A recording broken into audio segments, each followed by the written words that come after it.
I'm Thomas Morris. I'm a private chef in Dallas, Texas. Today we're going to be cooking out of our pantry using dried peas. This was requested actually by a friend of mine. We're going to be doing two actual recipes, and then I'm going to be cooking off some old potatoes as well. The first recipe we're going to be doing is an Ethiopian recipe. It's called Kikalicha, K-I-K-A-L-I-C-H-A. The recipe we're going to be using calls for 1 cup of split peas. The actual recipe calls for a mixture of yellow and green. I'm going to be using green. Then we're going to have 3 cups of water, 1 cup of chopped red onion, 10 cloves of garlic, that's going to be minced, 1.5 tablespoons of ginger, that's going to be minced, 3/4 of a tablespoon of turmeric.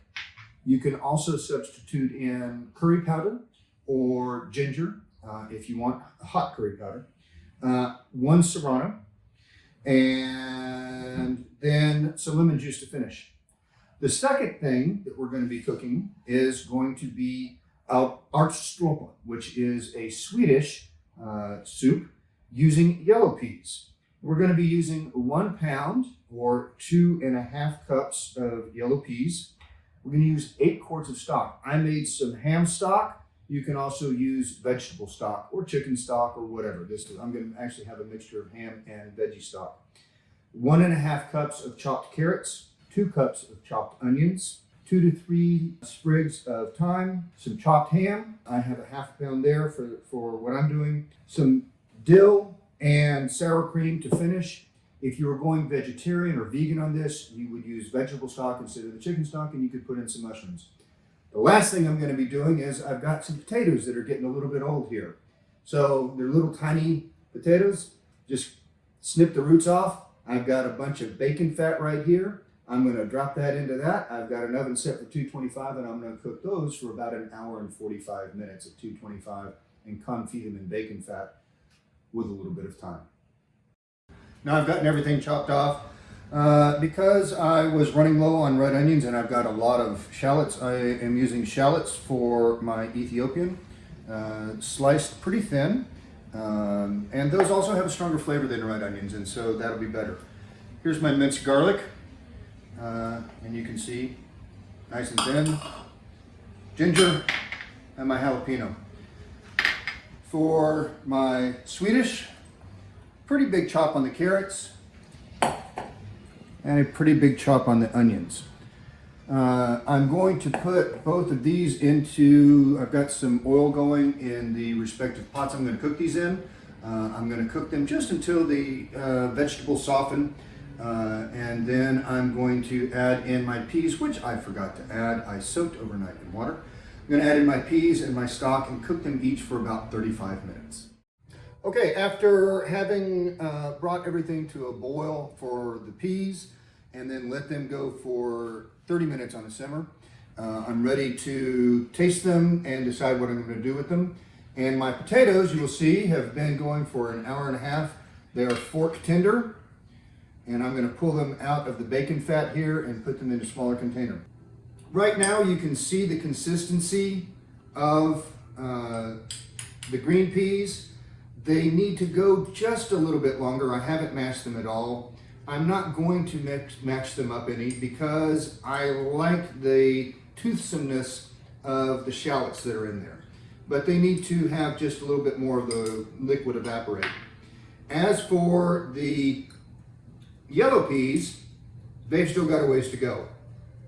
But I'm going to help them along. I do not like having the full yellow peas. I want them mashed up.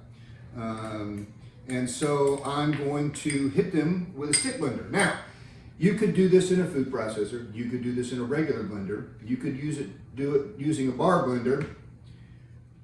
I'm going to pull out the big guns, and I'm going to hit it with this. It so happens, by the way, that the reason I'm going to be doing that, I'm cooking off a double recipe. I've got 2 pounds of yellow peas, and I'm going to be distributing those to people in the neighborhood. So that's why I've got so much more. We also need to talk about seasoning. For the Ethiopian Kikalicha, one thing I didn't like about it, it needed a little more depth, so I'm going to add some ground cumin. The other thing I'm going to do, I was rummaging around in my refrigerator, and instead of lemon, I found some preserved Meyer lemon that I did a while back. This is a North African condiment, and so I'm going to get some continental flavors out of that. I'm going to add salt and a little pepper as well, and then let that marry in and cook down for about another 15 minutes. As far as my Swedish, number one, that is a very, very bland dish. And so you're definitely going to want to make certain that you've got enough salt and pepper in it. And by the way, when I say that Swedish food is bland, you may not know it, but there's a vegetable, a root vegetable called a swede. The rest of the world calls it a rutabaga, but it is so prolific in Swedish cuisine that they became synonymous with Sweden, and so they're called Swedes. So you can imagine how spicy the rest of the cuisine is.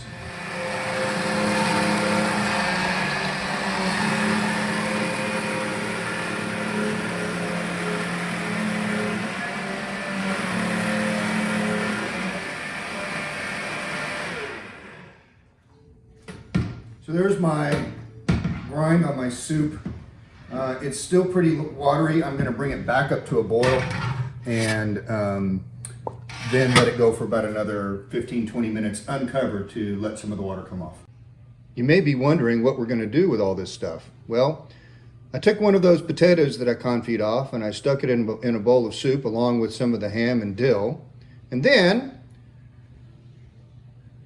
my Ethiopian peas are generally served with a bread called injera, which is made with a flour called teff.